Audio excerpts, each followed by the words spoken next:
of its journey. So, with a way of providing digital tools to every local market, we started this company. So, welcome you all for this beautiful occasion. So, let's start this event with a live cultural program. So, I will call Tanushree Pitrodi to perform on the stage. Tanushree Pitrodi, ದಯವಿಟ್ಟು.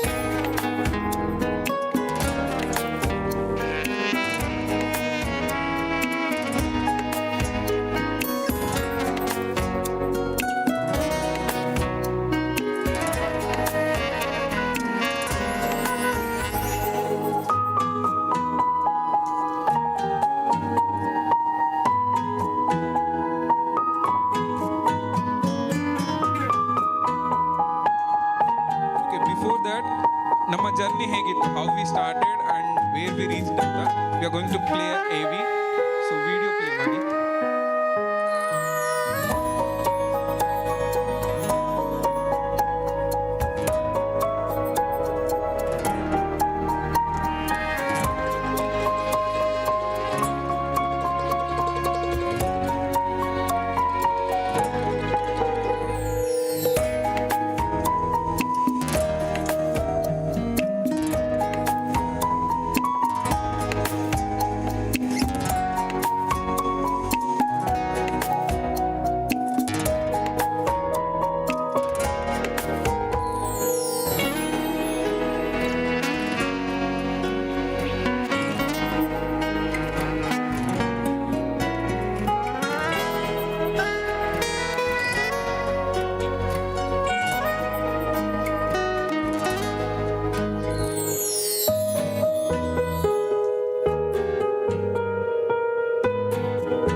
talent Udupidu.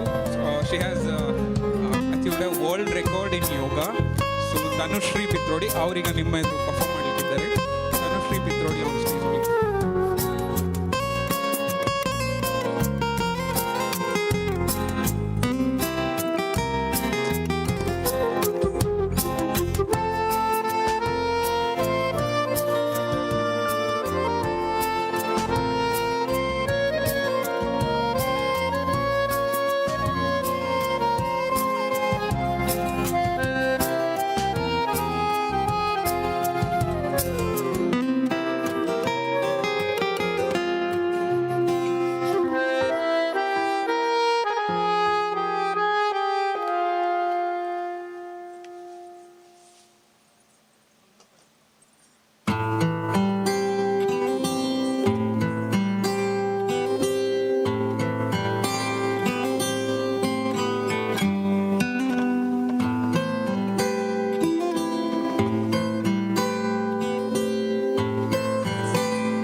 So ಹೇಗಿತ್ತು performance? Dance ಮಾಡೋದು ನೋಡ್ತಾ ಇರ್ತೀರಾ, but ring ಕಟ್ಕೊಂಡು ಕೈಯಲ್ಲಿ ದೀಪ ಹಿಡ್ಕೊಂಡು balance ಮಾಡಬೇಕು and ಸ್ಟಡಿಯಾಗಿ ಡ್ಯಾನ್ಸ್ ಮಾಡಬೇಕು. How was the performance?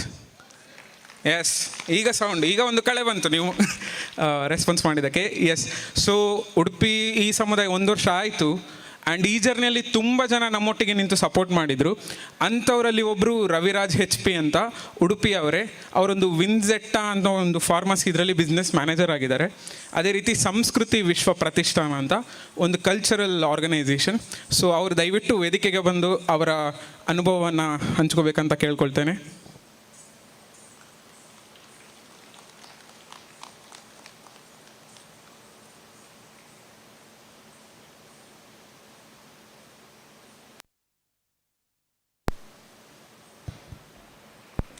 ಎಲ್ರಿಗೂ ನಮಸ್ಕಾರ. ಸುಮಾರು 1.5-2 ವರ್ಷದ ಹಿಂದೆ ನನ್ನ ಒಬ್ಬ ಆತ್ಮೀಯ ಗೆಳೆಯ, ನನ್ನ ಕ್ಲಾಸ್ಮೇಟ್ ಸುದರ್ಶನ್ ಅಂತ ಹೇಳ್ಕೊಂಡು ಈ ಸಮುದಾಯದಲ್ಲಿ ಅವರು ಇದ್ದಾರೆ. ಅವ್ರು ಬಂದು ಹೀಗೆ ಒಂದು ಈ ಸಮುದಾಯ ಅಂತ ಹೇಳ್ಕೊಂಡು ನಾವೊಂದು ಆ್ಯಪ್ ಡೆವಲಪ್ ಮಾಡ್ತಾ ಇದ್ದೀವಿ. ಇದು ಒಂಥರ ಈ ಸ್ವಿಗ್ಗಿ ಅಥವಾ ಝೊಮ್ಯಾಟೊ ಈ ಟೈಪ್ನಲ್ಲಿ ವರ್ಕ್ ಮಾಡುವಂಥದ್ದು ಅಂತ ಹೇಳಿದರು. ನನಗೆ ಒಂದು ಸರಿ ಇದಾಯಿತು. ಯಾಕೆಂತ ಹೇಳಿದ್ರೆ ಯಾವುದೇ ಒಂದು ಮಲ್ಟಿನ್ಯಾಷನಲ್ ಕಂಪನಿಗೆ ಕಾಂಪಿಟೇಟ್ ಮಾಡೋದು ಅಂತ ಹೇಳಿದ್ರೆ ಅದೊಂದು ಭಯಂಕರ ಕಷ್ಟ. ಯಾಕೆಂದರೆ ನಾನು ಒಂದು ಫಾರ್ಮಾಸ್ಯೂಟಿಕಲ್ ಕಂಪನಿಯನ್ನು ರನ್ ಮಾಡ್ತಾ ಇರುವ ಕಾರಣ ನಾನು ಇದನ್ನ ನನ್ನ ಅನುಭವದ ಮೇಲೆಗೆ ಹೇಳ್ತಾ ಇದ್ದೀನಿ. ಯಾಕೆಂದರೆ ತುಂಬ ಕಷ್ಟ ಇರ್ತದೆ. ಬಟ್ ಇಂಡಿಯನ್ಸು ತುಂಬ ಟ್ಯಾಲೆಂಟೆಡ್, ವೆರಿ ಟ್ಯಾಲೆಂಟೆಡ್. ಬಟ್ ಏನು ಬೇಕಾದರೂ ಮಾಡ್ಬೋದು. ಆದರೆ ಅವ್ರ ಜೊತೆ ಕಾಂಪೀಟ್ ಮಾಡಬೇಕಾದ್ರೆ ನಮ್ಗೆ ತುಂಬ ಕಷ್ಟ ಆಗುತ್ತೆ, ಬೇರೆ ಬೇರೆ ರೀತಿಯಲ್ಲಿ ಕಷ್ಟ ಆಗುತ್ತೆ. ಸೊ ಹಾಗಾಗಿ ನಾನು ಹೇಗೆ ಮಾಡ್ತೀರಪ್ಪ, ಅವ್ರಿಗೆ ಯಾವ ರೀತಿ ನೀವು ಕಾಂಪೀಟ್ ಮಾಡ್ತೀರಿ ಅಂತ ಹೇಳಿದ್ರು. ಆಮೇಲೆ ಅವರು ಎಕ್ಸ್ಪ್ಲೈನ್ ಮಾಡ್ತಾ ಇರಬೇಕಾದ್ರೆ ಈ ಸಮುದಾಯ ಅಂತ ಹೇಳಿದ್ರು. ಹಾಗಾಗಿ ನಾನು ಅಂದಾಜು ಮಾಡಿದೆ, ಇದು ನಮ್ಮವ್ರಿಗೆ ಹೆಲ್ಪ್ ಮಾಡಬೇಕು, ಆಗ ಇನ್ನಷ್ಟು ಏನೋ ಒಂದು ಹೊಸ ಆವಿಷ್ಕಾರಗಳನ್ನು ಮಾಡಬಹುದು ಅಂತ ಹೇಳ್ಕೊಂಡು ನಾನು ಯೋಚನೆ ಮಾಡಿದೆ. ಅದೇ ರೀತಿಯಲ್ಲಿ ಅವರ ಟೀಮು ಡೆವಲಪ್ ಮಾಡಿ ಉಡುಪಿಯಲ್ಲಿ ವರ್ಕ್ ಮಾಡ್ತಾ ಇರುವಂಥದ್ದು ನಾನು ಅವತ್ತಿನಿಂದ ಇವತ್ತಿನವರೆಗೂ ನೋಡ್ತಾ ಬಂದಿದ್ದೀನಿ. ತುಂಬ ವೆರಿ ಹಾರ್ಡ್ ವರ್ಕಿಂಗ್, ಭಾರಿ ಚೆನ್ನಾಗಿ ಅವರು ತಮ್ಮ ಆ್ಯಪನ್ನು ಡೆವಲಪ್ ಮಾಡಿ ನಮ್ಗೆ ಫಸ್ಟಿಗೆ ನಂಬಿಕೆ ಬರೋದಿಲ್ಲ, ಹೇಗೆ ಈ ಆ್ಯಪನ್ನು ನಾವು ಡೌನ್ಲೋಡ್ ಮಾಡ್ಕೊಂಡು ಇದು ಮಾಡಬೇಕು ಅಂತ ಹೇಳ್ಕೊಂಡು. ನಂತರ ದಿನಗಳಲ್ಲಿ ನಾವು ನಿಧಾನ ಅವರು ಹೇಳಿದ ಪ್ರಕಾರ ಆ್ಯಪನ್ನು ಡೌನ್ಲೋಡ್ ಮಾಡಿಕೊಂಡು ಬೇರೆ ಬೇರೆ ವಸ್ತುಗಳನ್ನು ಮನೆಗೆ ತರಿಸಿ ಇದೆಲ್ಲ ನೋಡಿದಾಗ ಯಾವ ಒಂದು ಮಲ್ಟಿನ್ಯಾಷನಲ್ ಕೊಡುವಂತಹ ಕ್ವಾಲಿಟಿಯನ್ನು ಅವ್ರಿಗೆ ಕೊಡಲಿಕ್ಕೆ ಸಾಧ್ಯ ಆಯಿತು. ಅದು ಹೇಗೆ ಸಾಧ್ಯ ಆಯಿತು ಅಂತ ಹೇಳಿದ್ರೆ ಅವರ ವರ್ಕು. ಸೊ ತುಂಬ ಯಂಗ್ ಆ್ಯಂಡ್ ಎನರ್ಜೆಟಿಕ್ ಇರುವಂತಹ ಒಂದು ಟೀಮ್ ಇದೆ. ಅನೂಪ್ ಅವರಂತಹ ಒಂದು ಗೈಡೆನ್ಸು ಮತ್ತು ರವಿ ಹಳದಿಪ್ಪುರಂತಹ ಒಂದು ಕೋ-ಫೌಂಡರ್ ಅವರೆಲ್ಲ ಇದ್ದಾರೆ. ಏನು ಬೇಕಾದರೂ ಸಾಧನೆ ಮಾಡ್ಬೋದು ಅನ್ನಲಿಕ್ಕೆ ಇವರೇ ಒಂದು ಉದಾಹರಣೆ. ಮುಂದೊಂದು ದಿನ ಇವತ್ತು ದೊಡ್ಡ ಲೆವೆಲಿಗೆ ಹೋಗದೇ ಇರ್ಬೋದು, ಇನ್ನು ಮುಂದಿನ ದಿನಗಳಲ್ಲಿ ಈ ಸಮುದಾಯ ಅನ್ನುವಂಥದ್ದು ಒಂದು ವರ್ಲ್ಡ್ ಕ್ಲಾಸ್ ಲೆವೆಲಿಗೆ ಹೋಗಬೇಕು ಅನ್ನುವಂಥದ್ದು ನಮ್ಮದು ಆಸೆ. ಯಾಕೆಂತ ಹೇಳಿದ್ರೆ ಒಂದು ಉಡುಪಿಯಲ್ಲಿ ಹುಟ್ಟಿದಂತಹ ಈ ಒಂದು ಸಂಸ್ಥೆ, ಒಂದು ಉಡುಪಿಯಲ್ಲಿ ಹುಟ್ಟಿದಂಥ ಸುಮಾರು ಬ್ಯಾಂಕಿಂಗ್ ಕ್ಷೇತ್ರ ಇರ್ಬೋದು, ಬೇರೆ ಬೇರೆ ಕ್ಷೇತ್ರದಲ್ಲಿ ವರ್ಲ್ಡ್ ಕ್ಲಾಸ್ ಲೆವೆಲ್ನಲ್ಲಿ ನಮ್ಮ ಹೋಟೆಲ್ ಇಂಡಸ್ಟ್ರಿನೇ ನೋಡ್ಬೋದು. ಇಡೀ ನಿಮ್ಗೆ ವರ್ಲ್ಡ್ನಲ್ಲಿ ಉಡುಪಿ ಹೋಟೆಲ್ ಸಿಗುತ್ತೆ. ಹಾಗಾಗಿ ಇಂತಹ ಒಂದು ಆ್ಯಪನ್ನು ಡೆವಲಪ್ ಮಾಡಿದಂತಹ ಈ ಥರ ಬಿಸ್ನೆಸ್ಸು ವರ್ಲ್ಡ್ ಕ್ಲಾಸ್ ಲೆವೆಲ್ನಲ್ಲಿ ಹೋಗಲಿ ಅಂಥೇಳಿ ಈ ಸಂದರ್ಭದಲ್ಲಿ ಅವರಿಗೆ ಶುಭ ಹಾರೈಸ್ತಾ ಇದ್ದೇನೆ. ಮುಂದೊಂದು ದಿನ ಒಂದು ಒಳ್ಳೆಯ ವರ್ಲ್ಡಲ್ಲಿ ಈ ಆ್ಯಪ್ ಸಿಗಬೇಕು. ಈ ಸಮುದಾಯ, ಆ ಹೆಸರೇ ಚೆನ್ನಾಗಿದೆ, ತುಂಬ ಚೆನ್ನಾಗಿದೆ. ಅದು ಆ ಸಮುದಾಯ ಅಲ್ಲ, ಈ ಸಮುದಾಯ ನಮ್ಮಿಂದ ಹುಟ್ಟಿರುವಂಥದ್ದು. ಹಾಗಾಗಿ ನಾವು ಅದಕ್ಕೆ ಎಲ್ಲರೂ ಮುಂದಿನ ದಿನಗಳಲ್ಲಿ ಹೆಚ್ಚೆಚ್ಚು ತೊಡಗಿಸಿಕೊಂಡು ಈ ಒಂದು ಸಂಸ್ಥೆಯನ್ನು ಮೇಲಕ್ಕೆ ಎತ್ತುವಲ್ಲಿ ನಮ್ಮೆಲ್ಲರದ್ದು, ಉಡುಪಿಯಲ್ಲಿ ಇರ್ತಕ್ಕಂಥ ಎಲ್ಲರದ್ದು ಒಂದು ಕರ್ತವ್ಯ ಇದೆ. ನೀವೆಲ್ಲರೂ ಇದಕ್ಕೆ ಮುನ್ನುಡಿಯನ್ನು ಬರೀಬೇಕು ಅಂತೇಳಿ ಈ ಸಂದರ್ಭದಲ್ಲಿ ಹೇಳ್ತಾ, ಇವ್ರ ಜೊತೆಗೆ ಕಲ್ಚರಲ್ಲಿ 1-2-3 ಕಾರ್ಯಕ್ರಮಗಳನ್ನು ಇವರೊಟ್ಟಿಗೆ ಮಾಡಿದ್ವಿ. ನಮ್ಮ ಸಂಸ್ಕೃತಿ ವಿಶ್ವ ಪ್ರತಿಷ್ಠಾನ ಅಂಥೇಳಿ ಒಂದು ಸಂಸ್ಥೆ ಇದೆ. ಅದರಲ್ಲಿ ನಮ್ಮ ಉಡುಪಿಯವರೇ ಆದಂತಹ ವರ್ಲ್ಡ್ ಕ್ಲಾಸ್ನಲ್ಲಿ ಗುರುತಿಸಿಕೊಂಡಂತಹ ಕಲಾವಿದರ ಜೊತೆಗೆ ಒಂದು ಯೂಟ್ಯೂಬ್ನಲ್ಲಿ ನಾವೊಂದು ಕಾರ್ಯಕ್ರಮಗಳನ್ನು ಮಾಡಿದ್ವಿ.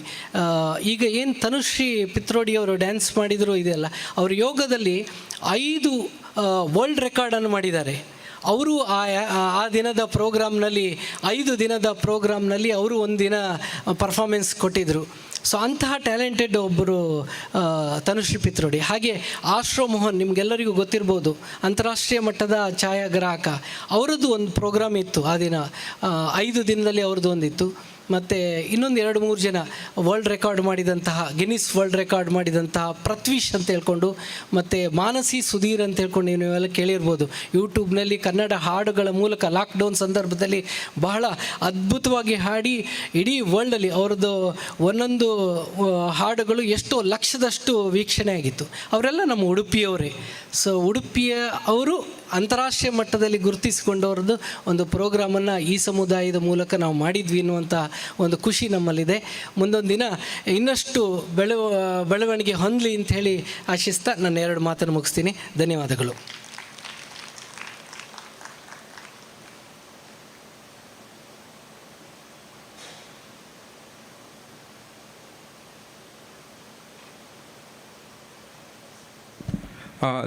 ಧನ್ಯವಾದಗಳು ರವಿರಾಜ್ ಅವರೇ.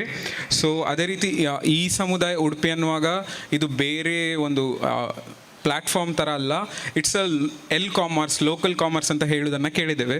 ಬಟ್ ಹೆಚ್ಚಿನವರಿಗೆ ಈ ಸ್ಥಳೀಯ ಮಾರುಕಟ್ಟೆ ಅಥವಾ ಕಾಮರ್ಸ್ ಕಾನ್ಸೆಪ್ಟ್ ಅಷ್ಟಾಗಿ ಗೊತ್ತಿಲ್ಲ. ಹಾಗಾಗಿ ನಮ್ಮೊಡನೆ ವಿಜಯಾನಂದ್ ಅಂತ ಹೇಳಿದ್ದಾರೆ. ಅವರು 1/0 ಗ್ರಿಡ್ ಅನ್ನೋ ಒಂದು ಕಾಮರ್ಸ್ ಸಂಸ್ಥೆನ ಇದು ಮಾಡ್ತಿದ್ದಾರೆ. ದಯವಿಟ್ಟು ಅವರು ವೇದಿಕೆಗೆ ಬಂದು ಈ ಕಾನ್ಸೆಪ್ಟ್ ಬಗ್ಗೆ ಮಾತಾಡಬೇಕಂತ ಕೇಳ್ಕೊಳ್ತೀನಿ.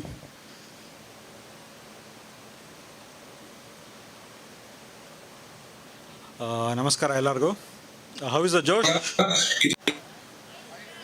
How is the Josh? Republic day ಕಂಡ್ರೆ ಇವತ್ತು, ಸೊ ಜೋಶ್ ಜಾಸ್ತಿ ಇರಬೇಕಲ್ವಾ? ಓಕೆ, ಸೊ ನಾನು ಕಾಮರ್ಸ್ ಬಗ್ಗೆ ಮಾತಾಡೋಕ್ಕೆ ಬಂದಿದ್ದೀನಿ. ನನ್ನ ಹೆಸರು ವಿಜಯಾನಂದ್ ಗುರುದೇವ್ ಅಂತ. ನಾನು ಮೈಸೂರಿಂದ ಬಂದಿರೋದು. ನಾನು 1/0 ಅಂತ ಒಂದು ಕಂಪ್ನಿನ ರೆಪ್ರೆಸೆಂಟ್ ಮಾಡ್ತೀನಿ. ಸೊ ಕಾಮರ್ಸ್ ಅಂದರೆ ನಿಮಗೆಲ್ಲ ಗೊತ್ತಿದೆ. ಕಾಮರ್ಸ್ ಅಂದರೆ ಒಂದು ವಹಿವಾಟು ಅಥವಾ ಒಂದು ಸರ್ವಿಸಸ್ ಅಥವಾ ಪ್ರಾಡಕ್ಟ್ಸ್ನ ಒಬ್ಬರಿಂದೊಬ್ಬರು ಕೊಡೋದು.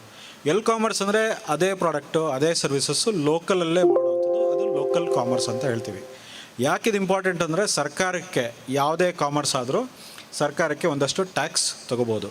ಸೊ ಸರ್ಕಾರ ಕೂಡ ಕಾಮರ್ಸ್ಗೆ ಅಥವಾ ಲೋಕಲ್ ಕಾಮರ್ಸ್ಗೆ ಜಾಸ್ತಿ ಒತ್ತು ಕೊಡ್ತಿದೆ. ಯಾಕಂದರೆ ಈಗ ನಿಮ್ಮ ಡೀಸೆಲ್ ಬೆಲೆ ಗೊತ್ತೇ ಇದೆ ಎಷ್ಟು ಕಷ್ಟ ಆಗಿದೆ ಅಂತ, ಅಂದರೆ ಒಂದು ಕಡೆಯಿಂದ ಇನ್ನೊಂದು ಕಡೆ ಮೂವ್ ಮಾಡೋಕ್ಕೆ. ಸೊ ಇಲ್ಲಿಲ್ಲೇ ನಾವು ತೊಗೊಂಡ್ರೆ ಇಲ್ಲಿರೋರಿಗೆ ಹೆಲ್ಪ್ ಆದರೆ there will be actually more beneficial, ಇಲ್ಲಿರೋರಿಗೆ ದುಡ್ಡು ಬರುತ್ತೆ ಅಂತ ಒಂದು ಕಾಮರ್ಸ್.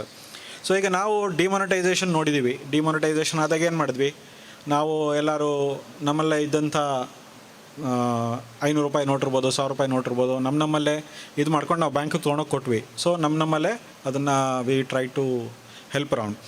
ಆಮೇಲಿಂದ ಸಡನ್ನಾಗಿ ಡಿಮಾನಿಟೈಸೇಷನ್ ಆದ ನಂತರ ನಮ್ಗಳಿಗೆಲ್ಲ ನೋಟ್ ಬರೋಕ್ಕೆ ಸ್ವಲ್ಪ ಲೇಟ್ ಆಯ್ತಲ್ವ. ಸೊ ಆ ಟೈಮಲ್ಲಿ ನಾವೇನು ಮಾಡಿದ್ವಿ, we went in to UPI. So ಈಗ ಟೆಕ್ನಾಲಜಿ ಏನು ಮಾಡ್ತಿದೆ, ಕಾಮರ್ಸ್ ಜೊತೆಗೆ ಕೈ ಜೋಡಿಸ್ಕೊಂಡು ಮುಂದೆ ಬರ್ತಿದೆ. ಮೊದಲೆಲ್ಲ ಟೆಕ್ನಾಲಜಿ ಮಿಲ್ಟ್ರಿಗೆ ಹೋಗ್ತಿತ್ತು ಫಸ್ಟು, ಈಗ ಕಾಮರ್ಸಿಗೆ ಫಸ್ಟ್ ಬರ್ತಾ ಇದೆ. ಸೊ ಯಾವುದೇ ಟೆಕ್ನಾಲಜಿ ಅಡ್ವಾನ್ಸ್ಮೆಂಟ್ ಆಗಲಿ ಫಸ್ಟ್ ಕಾಮರ್ಸಿಗೆ ಬರುತ್ತೆ. ಎಲ್ಲಿ ವ್ಯಾಪಾರ ಇದೆ, ಎಲ್ಲಿ ವಹಿವಾಟಿದೆ ಅಲ್ಲಿಗೆ ಬರುತ್ತೆ. ಸೊ ಈಗ ಟೆಕ್ನಾಲಜಿ ಎಷ್ಟು ಬಂದುಬಿಟ್ಟಿದೆ ಅಂದರೆ ಎಲ್ಲ ಟೆಕ್ನಾಲಜಿ ನಿಮ್ಮ ಅಂಗೈಲಿದೆ.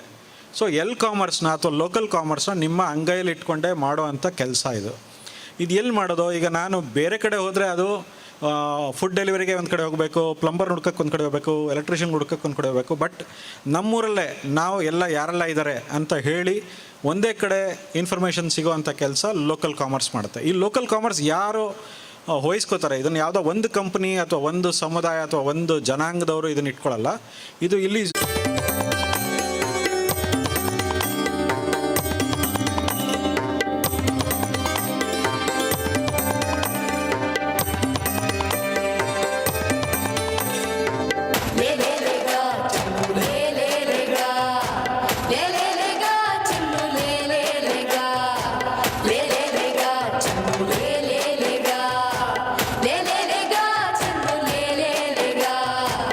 ले लेगा चन्नू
गुरुर्ब्रह्मा गुरुर्विष्णु गुरुर्देवो महेश्वरा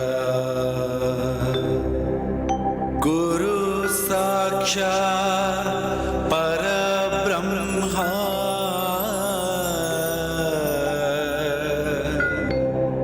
तस्मै श्री गुरवे नमः तस्मै श्री गुरवे नमः तस्मै श्री गुरुवे नमः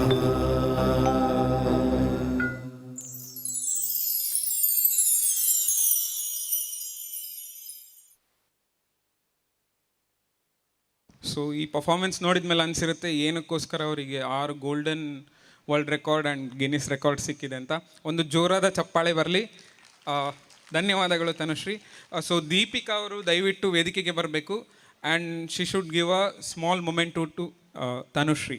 Deepika, please come to the stage.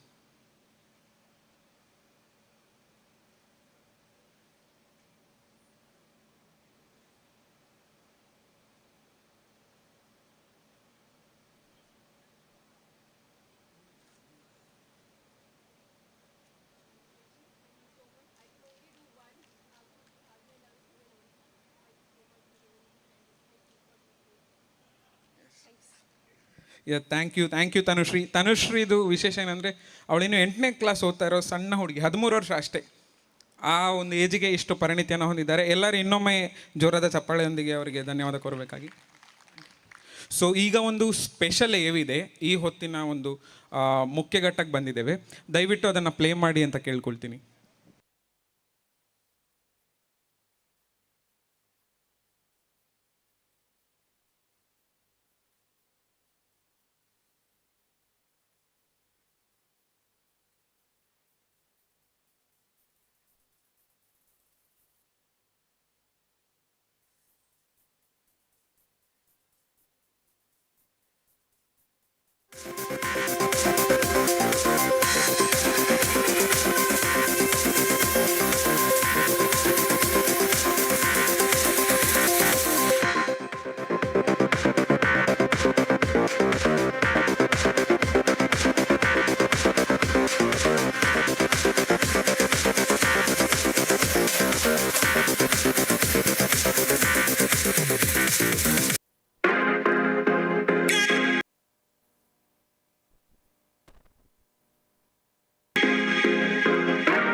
Good evening, everyone. Good evening, everyone. Thank you so much for coming here. I hope all of you are having a good time. This is meant to be an informal gathering by eSamudaay, the company of the people, for the people, and by the people. So it's a collective effort where we want the people of Udupi to participate, to get involved in not just transacting with the marketplace platform which we are building, but also have ownership of it. Now, this is a new way. When we met here about a year ago, we had spoken about how we want to connect with the people, how we want to make this an effort that connects with the residents of Udupi, people who are able to identify with this platform as something that belongs to them. So in any social experiment or in any kind of innovation, there is a three-step process, right? You have awakening concern, which is the first step. Then you have increasing participation or getting people to understand what is this and how do we get people involved. And then you have creating a sustainable business that goes on to become something that becomes a part of the community or a part of your life, right? So right now, we are at the stage where we are awakening concern. And this is one of the reasons why we decided to have this meet where we want people who have supported us, people who have involved in this effort, people who have acted as well-wishers, guides, and who have given us a lot of support over the last 1 year when eSamudaay launched in Udupi. It's been about a year now. The Udupi Samudaay team has onboarded about 150 merchants, and it's growing. But the dilemma for us was, how do we get people more involved? And which is why we have introduced what we call as Udupi tokens. Now, what are these tokens? In a very simple way, tokens are basically your digital assets that can be a storage of value, right? Very simple. It's a digital asset. It resides on a blockchain, and it represents a certain value. It has a lot of advantages because it's transparent. Nobody can change anything once you issue these tokens. So what are we using these tokens for? Why did we show you this video which says that tokens can transform Udupi? On this day, on 26th Jan, Republic Day, what we are saying is, let's make Udupi a digital republic. Right? What does a digital republic mean? Udupi is truly becoming digital. So these tokens act as reward, act as recognition when you get involved with the platform, either as a merchant or as a consumer. What we do is we reward the person who adds value to the platform through these tokens, right? And these tokens are different from your digital assets. These tokens are something what basically represent the underlying value of these tokens comes from the shares of the company, which is Udupi Samudaay Digital Services, right? So it has an actual value. It represents ownership. So our intention is to reward, recognize, and get people involved through ownership. And this is the intention why we want to have tokens as a way of doing that. So if you tokens are used in a lot of places for crowdfunding, for represent, like I said, for trading in assets, various means. And this is something that so we have come up with our own UDT, which would be the symbol. So Udupi has its own token. And these tokens, once you collect a certain number of tokens, it would translate to certain shares, right? So it becomes very easy for someone to become an owner in the company in which they are a consumer or a producer or a well-wisher, right? So that's what I wanted to say about tokens. And if you have any further questions, we'll talk about it a little more in the panel discussion, which is to follow, where we'll touch upon various aspects. Yeah, thank you.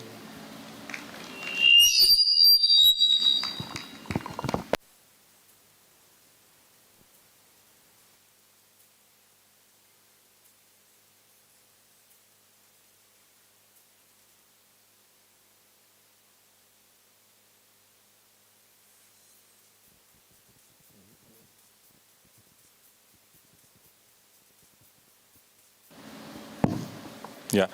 So, like I said, it's been about a year since our journey started, and we've had certain important people who have supported us when we launched this initiative about a year ago. They were very supportive. They got involved in the platform. They helped us start from scratch by giving us feedback, all of that on eSamudaay. So we would like to recognize their efforts in helping us. And we have token certificates which we would like to award to these people who helped us to build and gain momentum and bring us to where we are today. So I just want to award these tokens to ನೀನ್ ಮಾಡ್ತೀಯಾ? Announce ಮಾಡೋದಾ?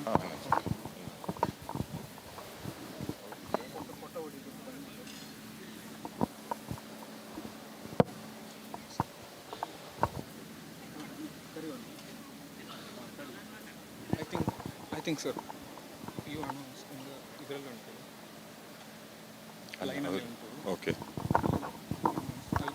ಅನುಪನ್ ಕರೀಲಿ. ಅನುಪನ್ ಕರೀಲಿ. ಕೇಳೋದಾ? I would like to call up Anupai on the stage. Can we have Anupai now? Yeah.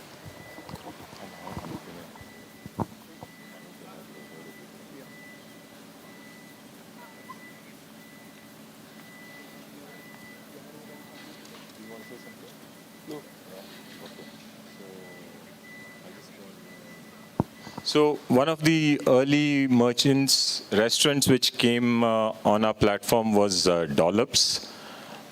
We have Mr. Ashit Amin, who was one of the early supporters. I guess he's expected in some time. We also have Shiv Prasad Shetty. May I call Shiv to please come and accept his tokens.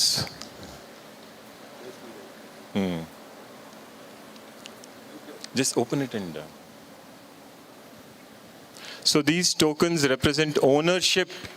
So Shiv, because of helping us, being one of he is now part owner of Udupi Esamudaay Digital Services. So we look forward to more participation and more support. Thanks, Shiv. Vinod Nayak.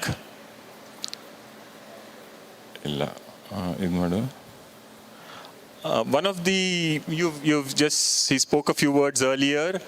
We have Raviraj, who helped us a lot in building the team, in putting together the group of people who helped create this.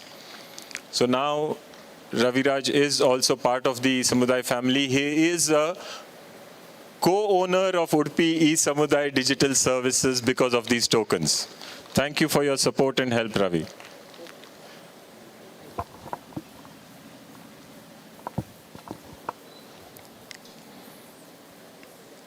We also have Sunil Pai.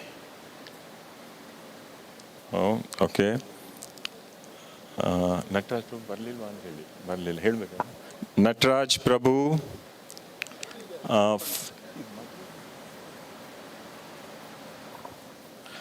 From Madhuvan Prasad Infra. Okay. Miss Jyoti Pereira. Sorry. Madhuvan Prasad ಅಲ್ಲ, ಅದು company ಹೆಸರಲ್ಲೇ ಕೊಟ್ಟಿದ್ದೇವೆ. Thank you. Jyoti Pereira. So we also wanted to reward or recognize the people who had helped us by placing orders, by participating on the platform. So Jyoti had done a lot of that work. She's spoken highly about the platform. She spread the word. Thank you so much, Jyoti. Yes. Now you are one of the owners of the company, yeah? My pleasure. Deepak Kini.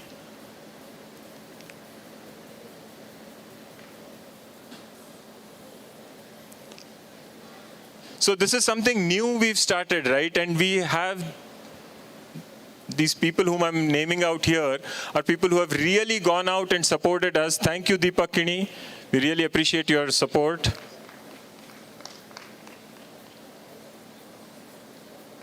Samir Moinuddin. Oh. Sumit Rao.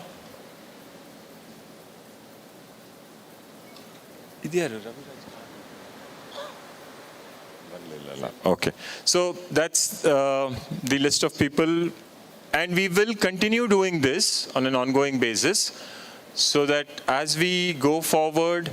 So this is one of the things about the changes that are happening in the world today. We've seen the internet or the digital sphere evolve over the last 20 odd years, right? So you had the first phase of the internet, which was Web 1. And that was mainly a medium where we accessed information, right? We would only read what was on the internet on different websites. We couldn't get involved in it or participate. Then you had Web 2.0, which developed and which was more dominated by platforms like Facebook, where you would be part of a community, but while you added value to it, you didn't get any value out of it in terms of ownership or any kind of recognition. You were just, it was supposed to be a free service, but you turned out to be the product. Because you were on the platform had value. So that was Web 2.0. But now we have come to a stage where it's Web 3. And Web 3 is where it's all about co-creation. And the people who add value are also part owners of the value they create. So that's what we are trying to build here. And it's our effort to create this. So we'll have a panel talk now where we'll discuss these ideas, and we would love it if you could also participate and give us ideas on how we can take this forward and implement it in Udupi, so that any resident of Udupi can say, eSamudaay andre namma samudaya. That is what we want people to say. eSamudaay andre namma samudaya. And if that happens, then we know we have become part of the DNA of the town or part of the community. We are an integral part of everyone's life, and that's the intention. It is eSamudaay, it's everyone's, right? Okay, thank you.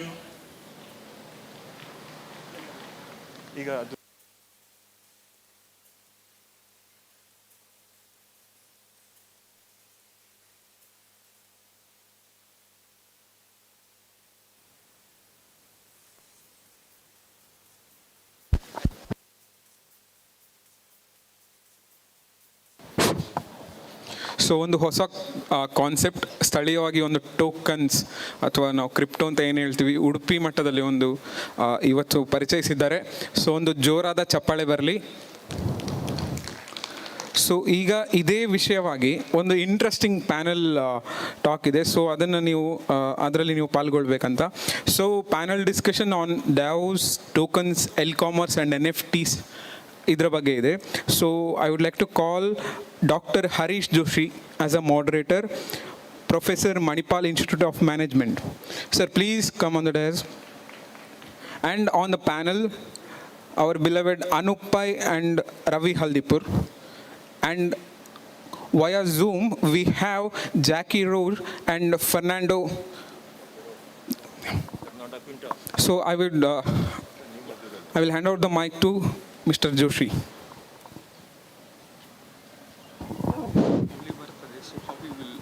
That's yeah. ಇನ್ನೊಂದು ಇದ್ರೆ ಒಳ್ಳೆಯದು. Good evening. In fact, I have a confusion. Shall we talk in English or Kanglish or Tunglish? There is one more called Tunglish, Tulu. And if you tell me frankly, there is no pure Kannada used, there is no pure English used, and there is no pure Tulu used here. Everything is mixed with some other language. And the people who migrate from Mumbai or who goes to Mumbai and come back, they keep using some Hindi words, very dangerous Hindi words. So I'm in a confusion. Of course, let me clarify those things. In between, I will also use Kannada, Tulu, or Konkani. To begin with this particular discussion, of course, they have welcomed you. I need not welcome you again. There is one professor I had, and the professor was very interested in teaching banking phenomenon to the students. Banking so easily cannot be taught. It needs some examples. The bank manager wanted to tell about the type of accounts which can be opened in a bank. That need to be taught. So this teacher was explaining how bank manager used different techniques. The customer who came doesn't know English. She is maybe an old lady. But she wanted to know what type of accounts can be opened. So bank manager used Konkani language for this. Those who know Konkani probably will follow me. He said one account, right? Galche. Karchonoko. One type of account. Galche Karchonoko. One. You identify which account it is. Second, Galche Karchonoko. Right? Third type of account. Galche Karchonoko. More type of account. Which account they are? Can you identify those accounts? Galche, Karche. Galche, Karchonoko. Galche, Karchonoko. Can you identify the account? Of course, that lady identified it. May be SP account, it may be RD account, it may be fixed deposit account. She understood by her language. See, language is more important than anything else. That plays a vital role. And with the language, you can reach to your customer or your supplier or any businessman with the language. Just to add on to this, when you go to any other country, when somebody speaks your language, don't you go to them particularly? Why other countries? When you go to Bombay, if somebody speaks Tulu there, you go very close to them, talk to them in their language, and try to understand it, whatever it is. So that language speaks a lot. Probably that was capitalized by Mr. Anup. That's my doubt. Where he said eSamudaay. E can be used as a Tulu word also, E. Am I right, Anup? Anup? I wouldn't claim any. Please, now I just wanted Anup's idea about why he started this as eSamudaay. From your heart, you have to answer. Thank you, Dr. Joshi. I didn't apply any intelligence. There cannot be any intelligence ascribed to what I do. So Samudaay was a word that it came to my mind when I was running. I mean, most of these words come to me when I'm running. It just comes. Right? And then there is the whole electronic, digital Samudaay. So Samudaay meant people living together. It was the people that stayed. Now in the digital age, Samudaay is digital, right? You can connect with people across the world. And yes, I did feel that in Kannada, eSamudaaya will be fine, will be catchy. And therefore, but you know what, once the name was given, most people try to dissuade me from that name. Right? This is too long, this is...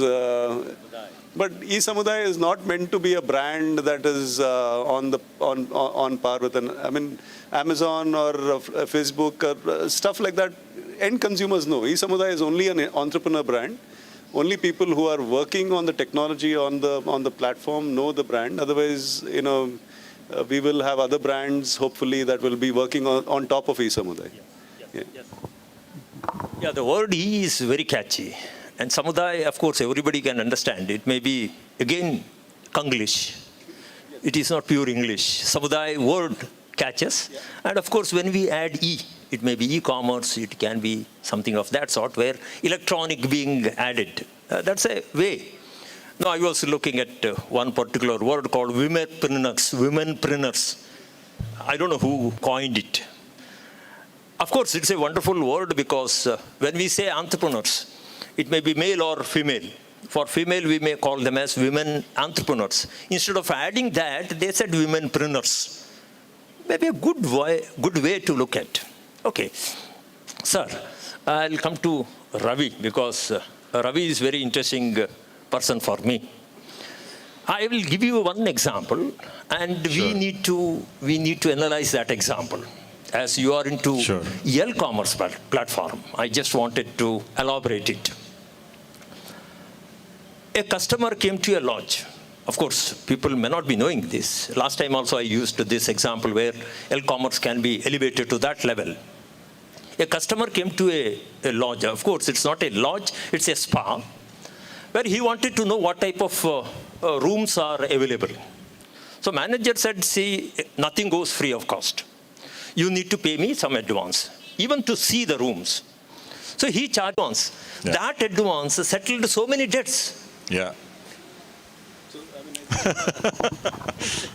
So let's talk about prepaid advance, right?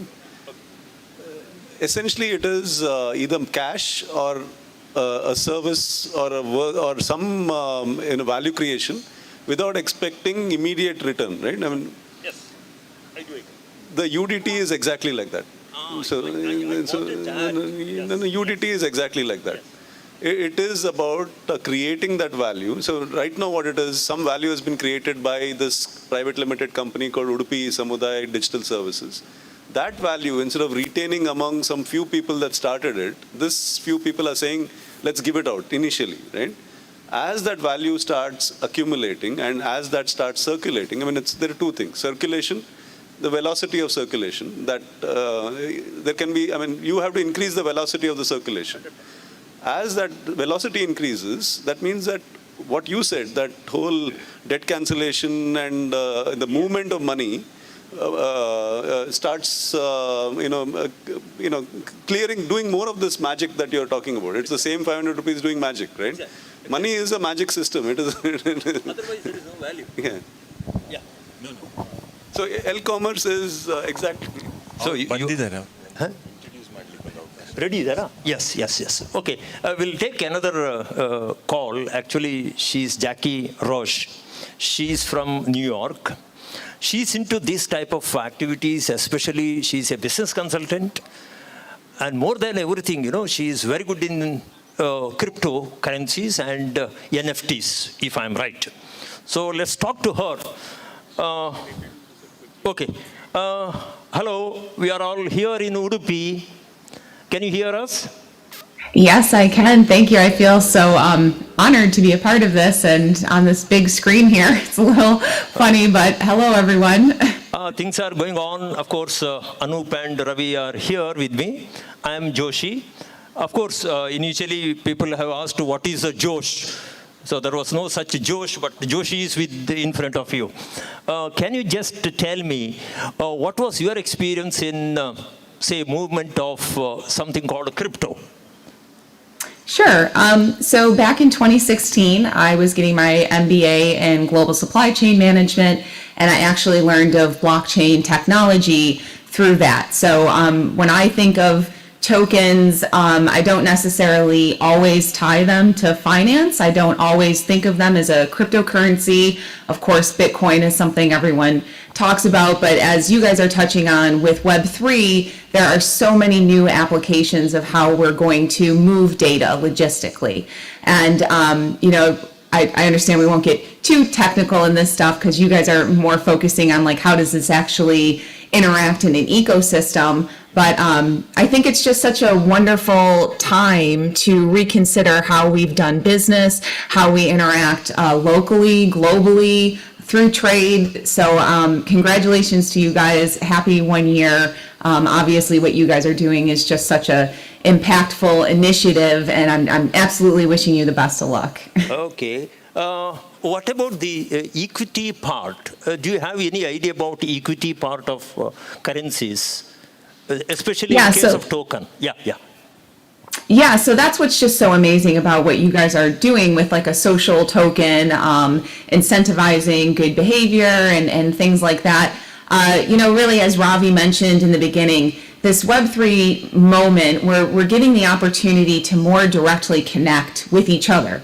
And that's really where this equity starts to come in, is that with these tokens where we can exercise voting rights or have our voice directly speak for us, where we don't have to go through an intermediary, we don't have to go through a middleman to directly impact what changes we'd like to see, to vote on proposals. And just like Ravi was mentioning earlier, it's really strengthening communities. And that's something we've gotten away from over the last 100 years, certainly, if not longer than that. But this is an opportunity to re-engage with each other. And I think a lot of people think that this crypto and Web3 and this metaverse, that it's all going to be online, but it's really just a tool to facilitate in real life transactions and in real life interactions. So I'm very optimistic and excited for what we're moving into, because we're moving away from a lot of systems that were just sort of just broken from an infrastructure level. And that's really what blockchain is offering us, is this new infrastructure, cryptocurrencies and tokens. These are digital native assets that are meant to run through an internet, which is such a cleaner and more elegant system than trying to convert currencies onto the internet and then convert them back into currencies. So this is just a more streamlined interaction, and it's transparent. We all get to see what's happening on the blockchain and what's happening on this ledger, which obviously empowers all of us from a grassroots level. Okay.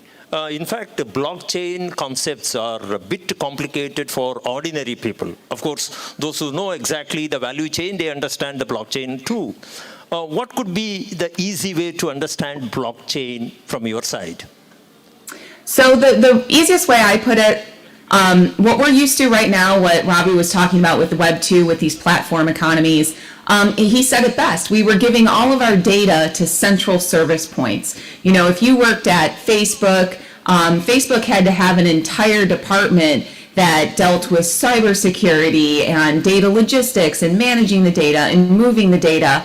But moving into blockchain, we're decentralizing all those storage units. All those nodes get to be all over the world, and they're actually validating each other. So we're actually letting the computers do what computers are supposed to do, in my opinion, and we're not relying on a human being to oversee the computer's interactions. So I think that's really the most powerful thing, is that we're decentralizing data, and it's just more efficient how it can move and communicate rather than having a human being in the middle of it.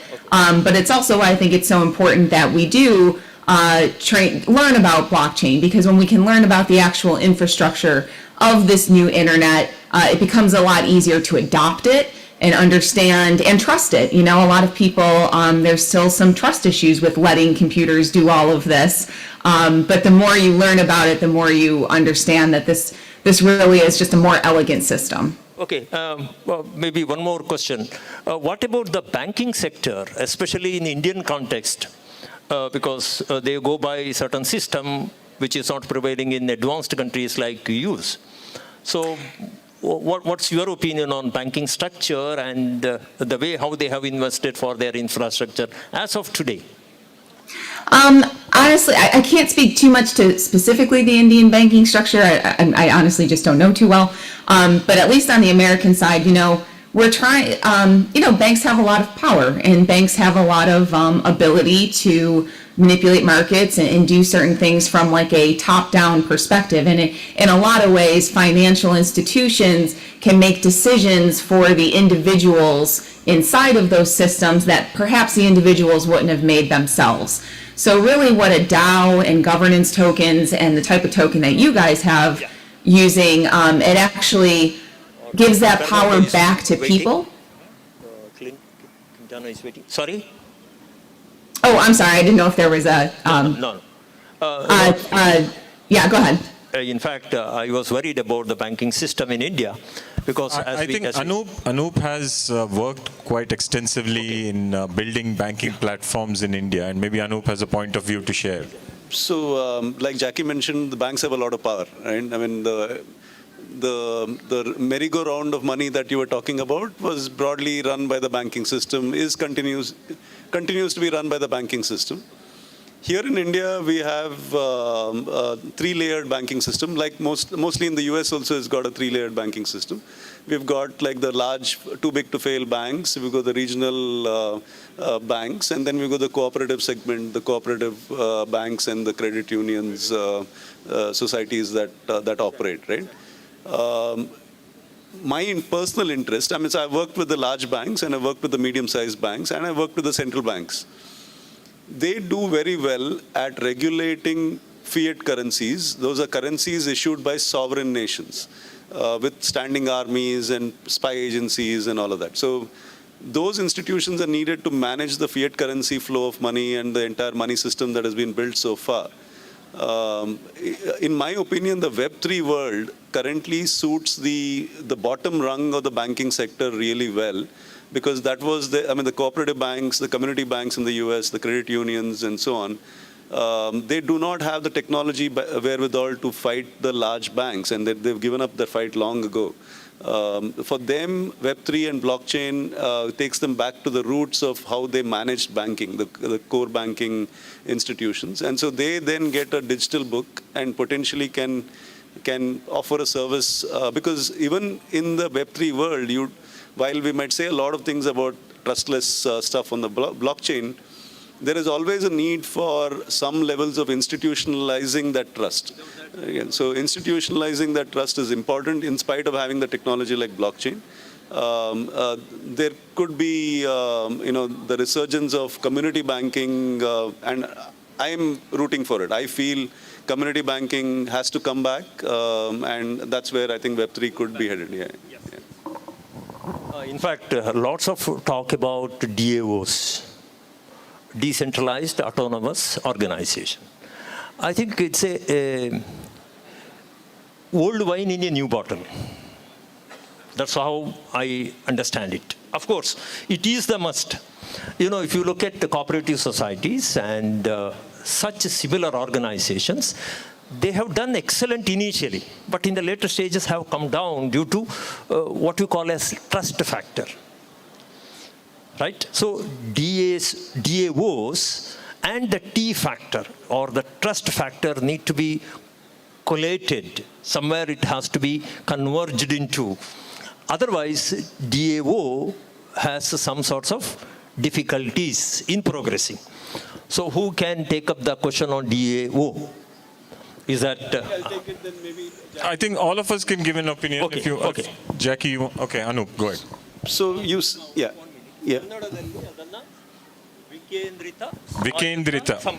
Vikendrita Swayata Samsthe. DAO, Decentralized Autonomous Organization. That's what we are trying. DAOs, yeah. So there have been institutions that have existed that operated on the fundamental principles of decentralized organizing, be it trusts and cooperative societies and many other things. What we are talking about now is a software-run decentralized autonomous organization. DAOs are, completely software-mediated. Organizations. Whereas in the past, we depended on people to be able to, run the institutions, right? We still won't rule out the need for people to be there, but, people become more the orchestrators of the decision, or maybe some a hierarchy that gets built in. But the new thing that has happened is, through smart contracts and blockchains, we have the ability to do this in a software-mediated way and not leave it to the subjectivity of human decisions, right? That's the only big difference. But then again, when the software fails, the human decision needs to be taken. And therefore we need to have that institutional capacity to be able to form those the decision making that will drive us forward as a society. I will put it in the other form. You must have seen old dresses, coat, shirt, pant, etc. And everything used to have 3 or 4 pockets. Yeah. Coat having 3 or 4 pockets, your shirt, your pant, everything, putting money from one pocket to the other. That's what you are looking at DAO. Of course, that's a local way how, they will understand what's the use of DAOs and how it can be benefiting them if they contribute. Sure. So I want to talk about 2 things here, right? One is trust. You mentioned trust, what we say in Kannada, Vishwasa. Okay. Now, if we look at how commerce has evolved over the years, if you and I were to do business, I would do business with you only if I trusted you. Right? So trust was, in fact, even before we talk about money, the underlying currency is trust. Yeah? I will do business with you only if I trust you. If I don't trust you, why should I do business with you? You will cheat me. Yeah. Right? So trust is a fundamental requirement of doing business. The second thing what I want to talk about is, and in some ways, eSamudaay, what we are attempting to do is through DAOs, where you are decentralizing things and you're keeping things within a local community, where I know the people who are sitting here and I recognize them, I know that I can do business with them because I have a certain amount of trust with them, which comes from the geography, which comes from sharing common traditions from a common past, right? Now, the other thing of decentralized autonomous organizations is, and we've talked about this as the company has grown, is the way business is done, and I've used this example earlier as well, is that we are looking at large corporations which are pyramidal in nature, right? And they have people at the top, the people at the bottom do the hard work, but the people at the top have the best view. Versus what we call as DAOs, which are more circular in nature, more flat. And that's the essence of it, right? In the bottom yes. So there is distribution of wealth, there is more equitable distribution of wealth, and that is what DAOs aspire to, right? There is no legal framework as yet for DAOs, and that is what is the challenge going forward. There are some, and maybe Jackie can add a couple of points here, because I understand a state in the US, Wyoming, has recognized DAOs and given them legal sanction. So Jackie can probably have a few comments, but that is where we want to move to, right? A DAO is a new type of business entity. And if people here recognize that it is a business entity, and that is where they will be more interested and they see value in it. And that's what we want them to do. In so fact, over to you, Jackie. Concern is also that. So let's Absolutely. Over to you, Jackie. Yeah, so Wyoming's a great example. And so here in the United States, in Wyoming, you can LLC, you can make a business around a DAO, around a decentralized autonomous organization, and the only requirement is that you have governance tokens. So they don't have to necessarily be exchanged for US dollars or for any other currency. And actually right now in the regulatory environment, sort of the smarter approach is that you're not actually intending to have them exchanged for a fiat currency or something else, but that the actual token themselves serves a governance mechanism, a governance function. So exactly what you were saying, Ravi, the big thing here with DAOs is that they're lateral organizations. My past career was in newspaper printing. And I can remember when we were moving from newspaper presses, printing papers to, digital online media, it was, just a big jump for people. We lost, a lot of automation happened, right? We moved from printing presses to computers. We laid off a bunch of people. People lost their jobs. And in the same way, like when we're moving into these lateral organizations, if I asked, a first consultation with someone that wants to do a DAO, it's really DAO mindset. It's a completely new way of thinking about organizing. It's actually an old way of thinking about organizing, really, but we've gotten so far away from it that we sort of have to get back to these local webs and these local economies. And I think that's the most difficult thing for people to jump over right now, is that you're going to have this closed loop system that, can it get traded outside of its local ecosystem, or does it stay inside of its local ecosystem? And what's the real point of doing this? And in my opinion, the best thing about a DAO is that you are rewarded for your participation. And that's what everybody wants. When you build a business or you build a government or anything, you want your people to participate. So if we can incentivize that, and people have, in that kind of scenario, you have no one to blame but yourself if you're not participating, if you're not exercising your voice through these governance tokens. So really, it's a mindset thing, and it's going to come from us, the builders, the people that are actually on the front lines doing it and deciding how we want to regulate this. In my opinion, we shouldn't wait for these higher institutions to regulate it for us. We should be building on the ground and showing what works. Yeah, I do understand. Dr. Joshi, I mean, Jackie just said this is, kind of an old way of doing business which is coming back. Yeah. And you said this is like old wine in new bottle. But we all know old wine is great wine, right? Always preferred.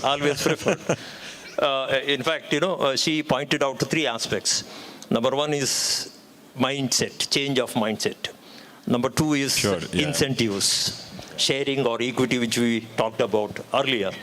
Third point is the cultural dimension to that, whether we accept it. In fact, that was there long back. We elevated ourselves from that economy to money economy. We were selling items to items, what we call as barter system. Barter system, right. We elevated ourselves to money economy, which is nowhere existing. Now, my opinion would be within another 4 to 5 years, we need not worry about banks. We need not worry about ATMs. We need not go to any banking premises. Of course, bankers, please excuse me, this could be.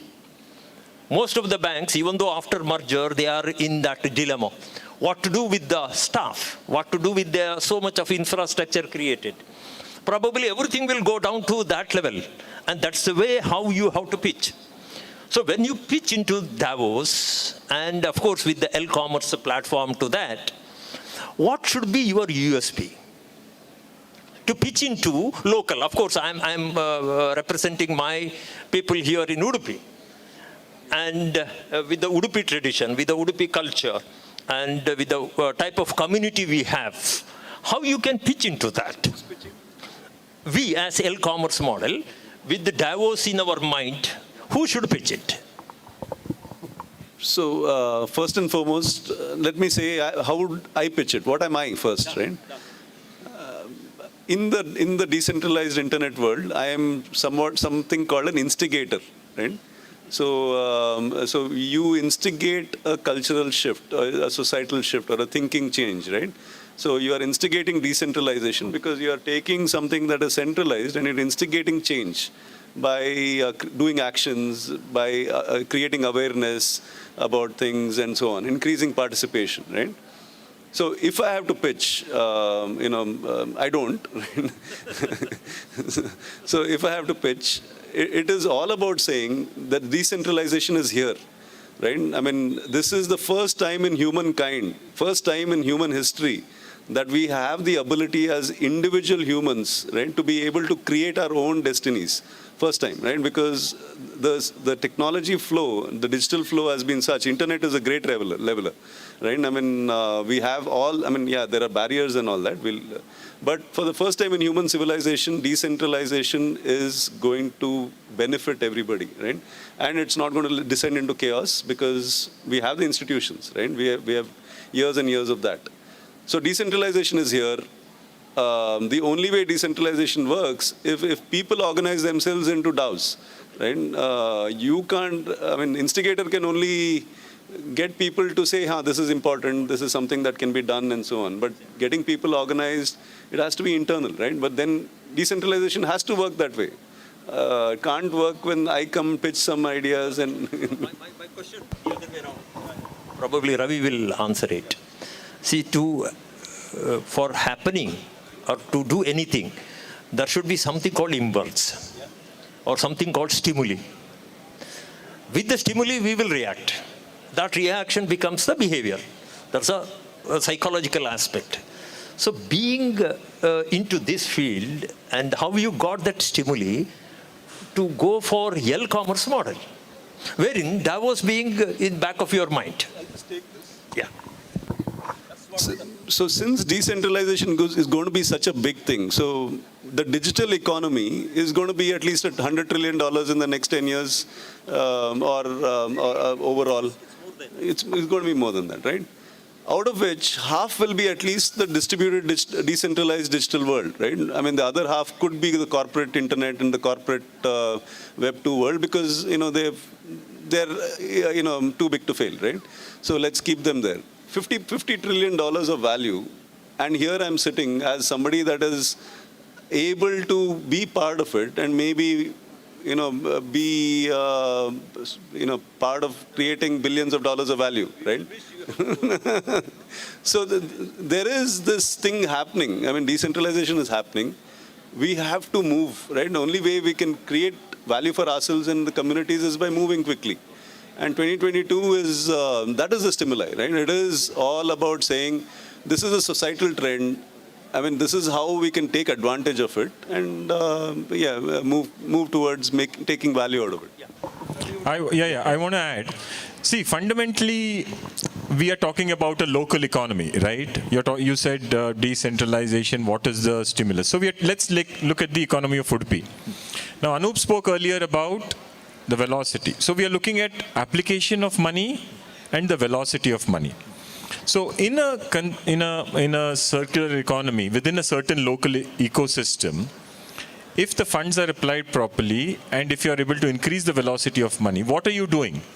You're basically allowing that money to increase its application, and you're increasing the economy. You're strengthening the local economy. So with the application of DAO, Udupi has the potential to move from, I don't know, with the current per capita, Udupi has a current per capita of about 2 odd lakhs, and with a population of 11 lakhs, you're looking at an economy that's about $3 billion, which is not much, right?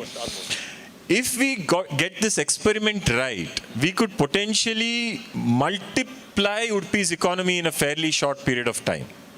And we are not far away from that. The framework is there in place. We are looking at doubling, tripling Udupi's economy. And with that, what's happening? Everybody's per capita income is going up. Yeah. So you're looking at tens of billions of dollars just in one town, Udupi. Right? So that's what is the vision.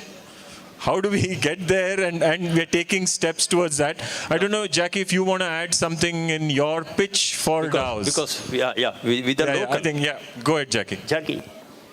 Yeah, well, I would say, Ravi, you're spot on there. And I think what's really cool about this is by giving people governance functions is you're leaving a lot of room to grow as we go.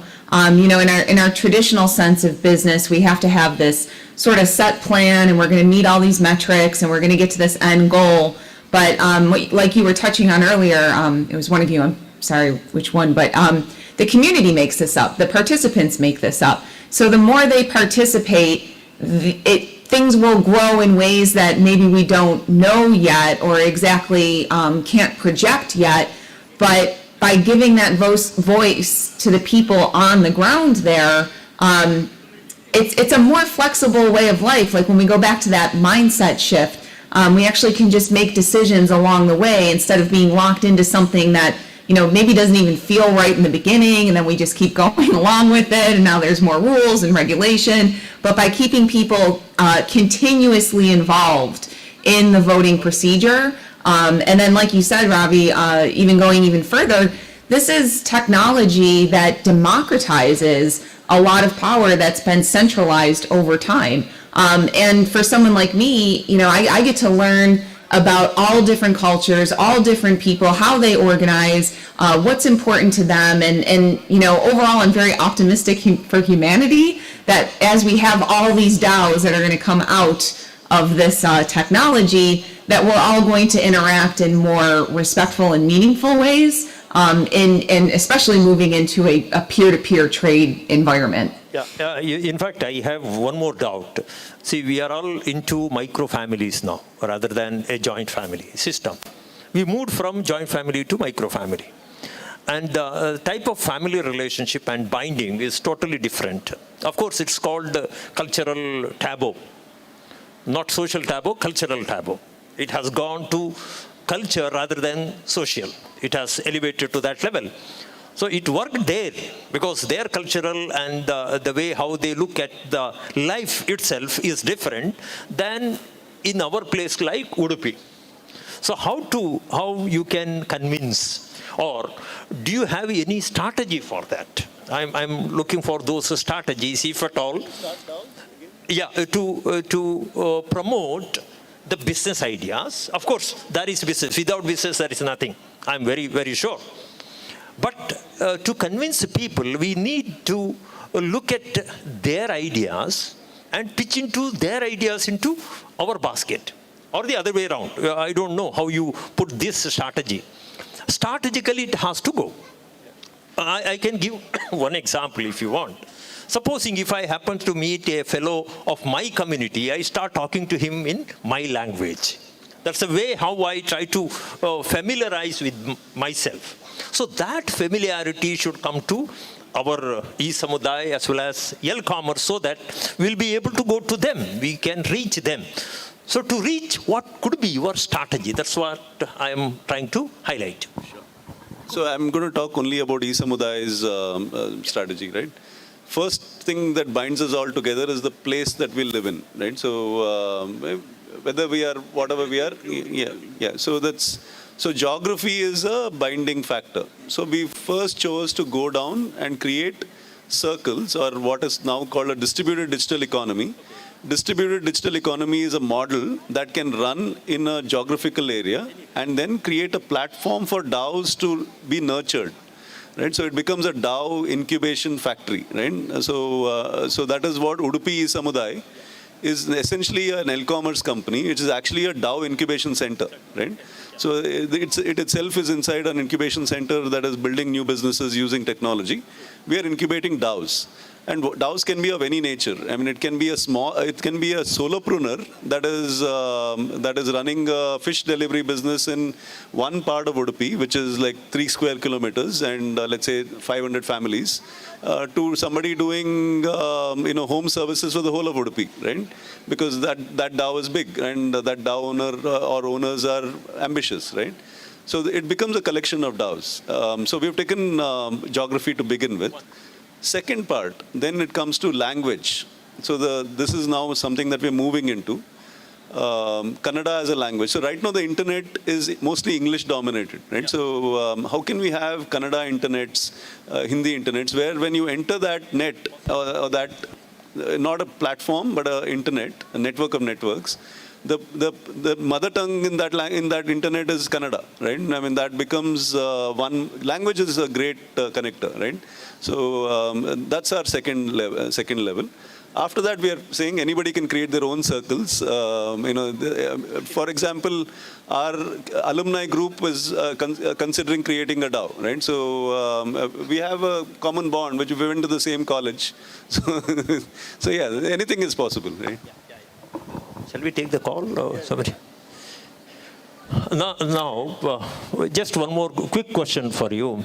In fact, if at all there are security issues, in fact, even we were also worried about the security issue. We dreamt about those things earlier, but now everything happens on our palm. Any data, if I provide, it may be information from my side, but data for those platforms. So how that security issue can be settled, or how it can be clarified? Because that's a concern for customers, maybe suppliers, or those who are dealing with this. Can you just brief on this? And it just cut out a little bit. Just one more time, what's the question? Security of information or data. Data security, probably. Okay, so do you mean it in the sense of like a private blockchain or a public blockchain or blockchain itself? Is that what you're speaking to? Maybe by application of blockchain. Okay, so the way your data is stored, so you're saying like when a consumer actually interacts with this system, the security of their data that they're giving up when they're interacting in the system, am I understanding correctly? Exactly. Okay, so this goes along with the whole mindset thing of blockchain, really, is that it is transparent. You know, this ledger is accessible by everyone to sort of see what's going on. So on one hand, you know, all of us have to accept that we're freely giving data out. But the important thing about blockchain is that we can actually do something with that data later. So there's a lot of new protocols coming out that will actually, there's one is called the Graph. And what they do is they actually take all the data that's uploaded to the blockchain, and then they'll directly make infographics from it. Yeah. So, you know, think of like your newspaper used to be the medium between you and your government, or between you and corporation, local businesses, things like that. Yes. And now the blockchain is the actual media. It's the actual medium for this information to go out. So I'm not so concerned about security in the sense of, you know, privacy. But I will tell you also, like blockchain, just the infrastructure itself is innately secure. Just through all the technological functioning that's built into it. But also, I think when people just get on it and start interacting together, you start to worry less about some of the privacy concerns we had in the past, if that makes sense. Yes. That was the actual concern, in the sense, earlier we used to go by certain platform with which we used to store our information. But as we go above that, there is no such data storage. Of course, it is there in the cloud, where we use the cloud for storing our data. And then it is circulated within the people, where others may not be having access to your data. That's what she clarified. Of course, that's required also. Maybe one more question to you. See, as we identify, Can I just add one point? Sure.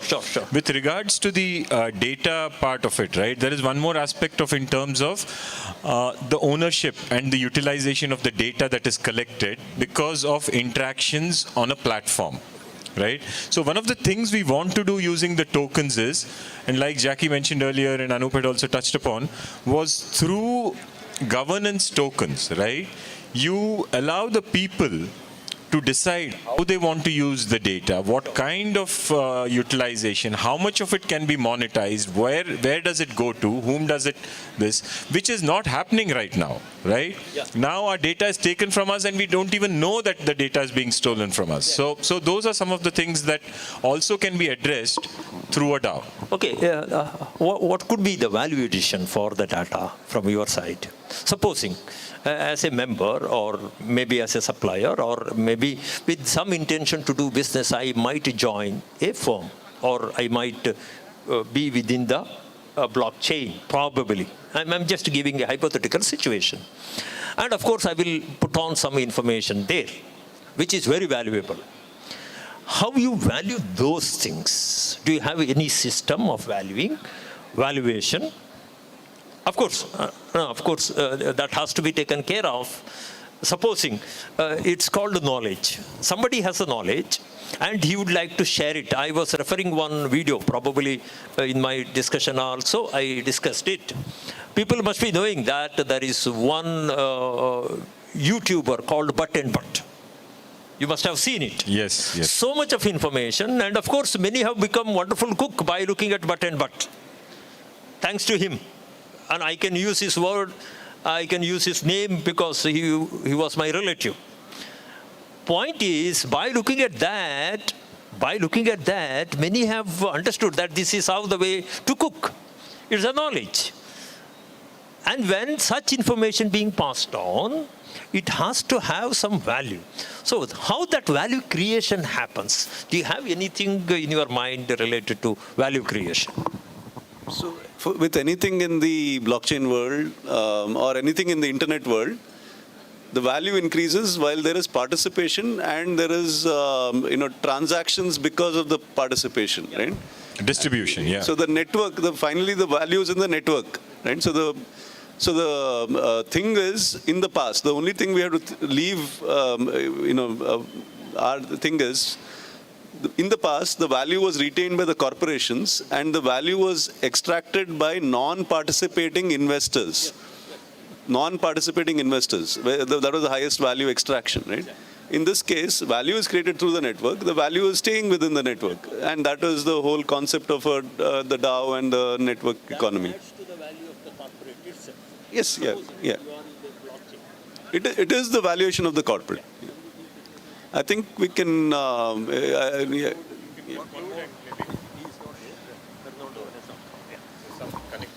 Yeah.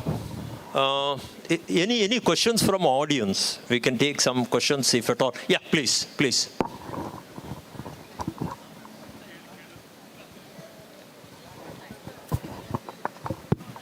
Hi everyone. This is a basic question. So I'm just talking from a layman's point of view. I'm a writer and I also network with artists, freelancers and all that. So if I want to make use of my skill, if I have a skill, how can I be part of this ecosystem? What is the simple steps that I can take as a person with skill to be part of this ecosystem? shall I get it? Good. So this is related to the future of work, right? So whether you're a writer, whether you're a designer or a visual artist or a programmer or event manager or whatever, in the past you did a job for an organization and that organization gave you money in return for the time that you spent for the work you did. In the DAO world, a writer has associations with multiple DAOs.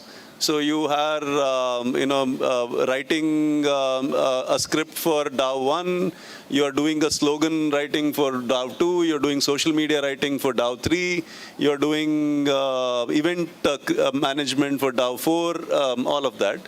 And each one of that is a where you are identified, your value has been identified there. So your work is not just transferred, you retain the ownership over that work as well, right? So that's the two big changes. So independent writer or any artist, any creator, programmers included, you can work with multiple value creation activities at the same time, and you can retain ownership of your work. Knowledge hub. Yeah, it's basically everybody contributing to this and taking. Yeah, Jackie, you want to give your perspective on that?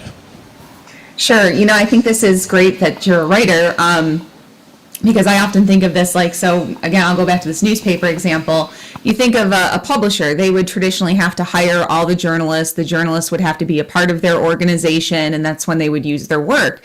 But this new world, we're moving into this DAO world, your work can actually be tokens themselves, non-fungible tokens, NFTs. And when that happens, any publisher can buy your work. You don't have to work at one publisher for one DAO or anything like that. Your work is your work, and that can be disseminated or bought by anyone.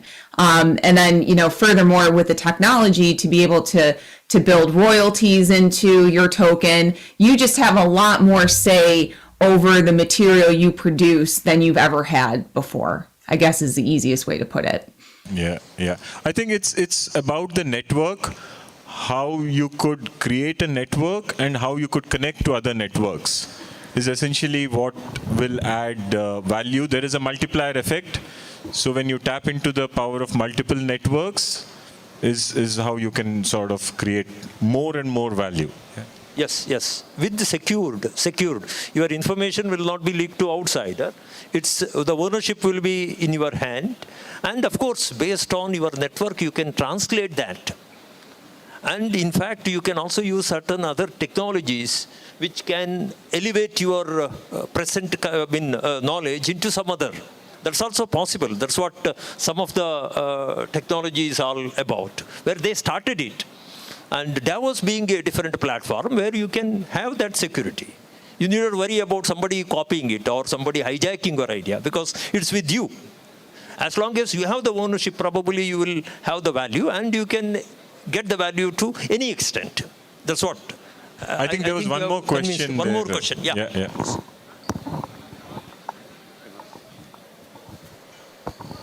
Just to answer the writer, so there's a platform called mirror.xyz where you get paid for writing.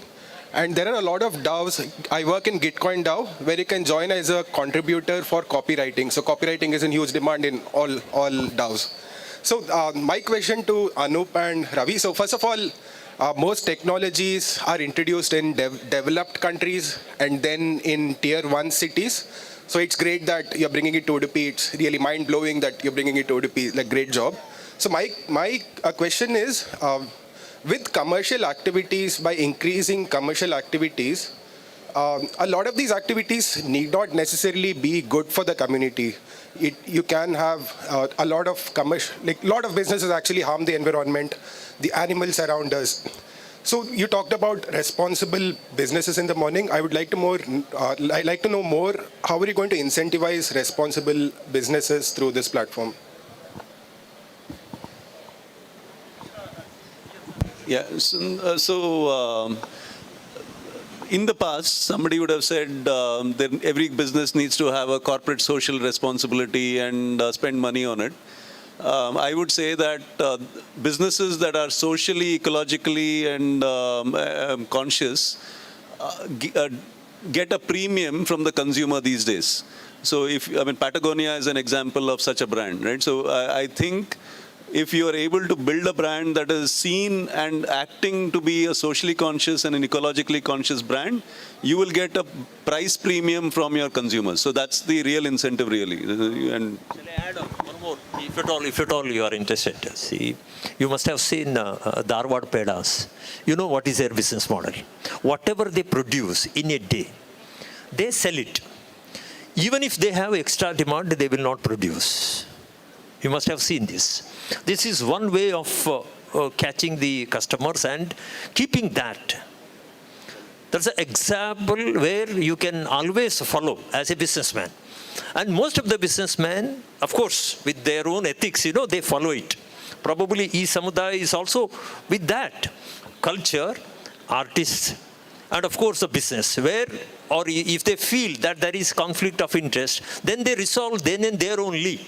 Supposing I am a supplier and Anup is also a supplier. If we supply same product, probably what is my USP, they will study it. Otherwise, Anup will not come to the platform. Or if there are 3, then we will go for a merge, where, with the merger, we will be able to get more advantage on it. If I am supplying something, the best example could be, say, Udupi Rasam. If I am producing Udupi Rasam, Anup is also with the Rasam, and Ravi is also Rasam, then what we can do, they try to suggest us, saying that, see, this platform can be used, wherein we can go to the higher level, where we can produce more, and of course we can label it.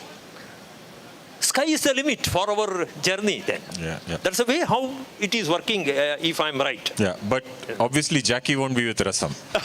Jackie may not, she will not like Rasam.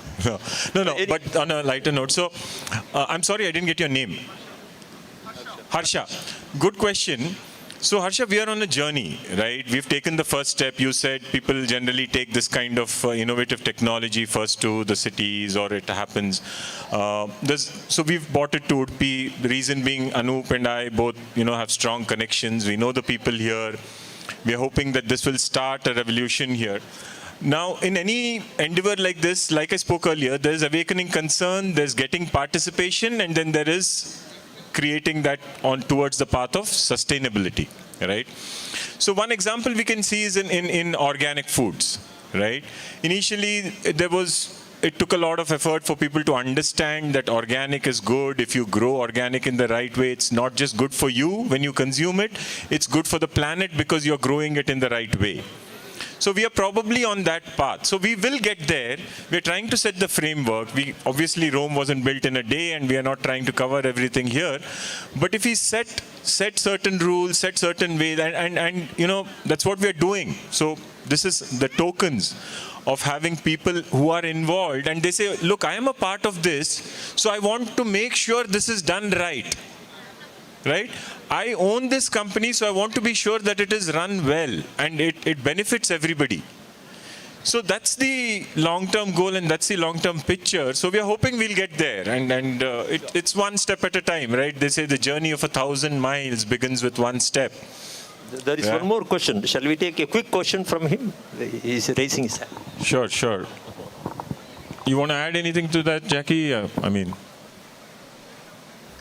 No, right on. It's ownership. It's all about ownership. You'll care when you own. Thank you very much. It's not a question, it's an acknowledgement. I know that we all seen a barter system, and we have seen in different levels of barter system. And recently I was looking into a documentary where US prisoners were using Maggie, ramens as, which was one of the biggest barter systems inside the prison to get them whatever they want. And I was literally wondering, what is that ramen system where the Maggie noodles, which was used by each and everyone to barter the things what they want to get inside the prison.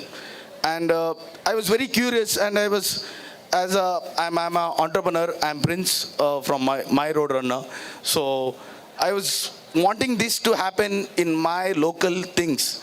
So today I'm really proud and happy that a fellow entrepreneur has really done a massive movement towards this. I'm really proud of you guys, and really hats off to you guys. I wish you a lot of success. Thank you very much. Thank you. Can I give an example, and then we'll wrap up? So I just want to share one thing with you, and Jackie, you might have heard of this also earlier.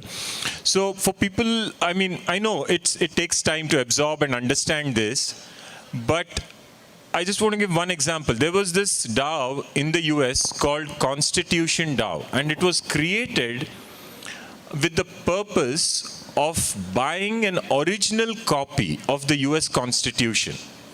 Right? So Sotheby's, which is an auction house in London, was auctioning an original copy of the US Constitution. Now this Constitution DAO was set up within days, collected $47 million, which is excess of 300 crores in a matter of days, and in order to buy that original copy. Now, unfortunately, because of the nature of the DAO, because this was on Ether, the final winner found out that they had collected $47 million. And that person obviously bid $48 million because he knew that this Constitution DAO had only $47 million with them. But it just shows how you can use this to quickly create a group of like-minded people who are working towards a collective purpose for the greater good. Yeah. I think we can wrap up. Thank you. Jackie, thank you for your time and information. In fact, very useful. More than that, you simplified some of the issues which we were actually bothering. Thanks from my side, and thanks from Ravi as well as Anup. I'm so honored to have been a part of this. I appreciate your time, and I'll just end with one little thing that I always try to tell people about this whole movement. In 2017, data became a more valuable commodity than oil. So when we think of all these things we can do with data, think of all the things we've done with oil. You source crude oil, it gets refined, it gets used in thousands of products. So just think of data that same way. As a consumer or someone participating in a DAO, you're uploading this data to a public blockchain, and then that data can be taken so many places that are going to be really, really useful in people's everyday lives, everyday interactions, and especially when you're all participating, like Ravi said, with that sense of ownership, that this is something you care about. It's really bringing humanity to the technology when you start thinking about a DAO. So I just really appreciate all of your time and just absolutely wishing you guys the best of success. Thank you very Jackie. much. Thanks for your Thank you very time. much. Yeah, maybe one more request with all of you. I always show that concern. When you go to any place, you carry some mementos from there, maybe a small idol, maybe something. But my question to all of you, when some visitors comes to Udupi, what they carry from Udupi as of now? Udupi is famous for everything. Memories. Now, make it a point that henceforth when they come, they at least look at eSamudaay, called Udupi eSamudaay, and then at least subscribe for it, add on some value to that, because there are so many items that can be put into value addition here. It may be Udupi Rasam, it may be Udupi Sambar, it may be Mattu Gulla, it may be Udupi saris, it may be Udupi Mallige. So many items are there, but they are all need to be popularized through. Probably we have a platform, we take oath on that, and then go to the next level of understanding what is at eSamudaay. I think Dr. Joshi is pitching Udupi to Jackie. Thank you. Okay. Thanks for your patient hearing in a way. Of course, you were eating also sometimes, so it could have been added some value for your eating purposes. Thank you. Thank you, Dr. Joshi. ಏನಿದೆ ಗೊತ್ತಿಲ್ಲ ಇದು.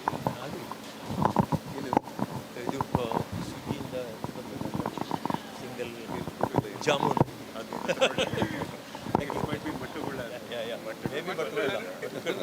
Thank you. He'll be happy with it. All right, Jackie, thanks. We'll catch up again later. Yeah, bye. Bye for now.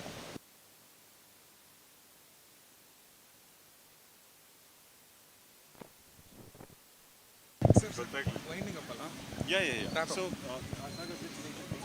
please enjoy your dinner.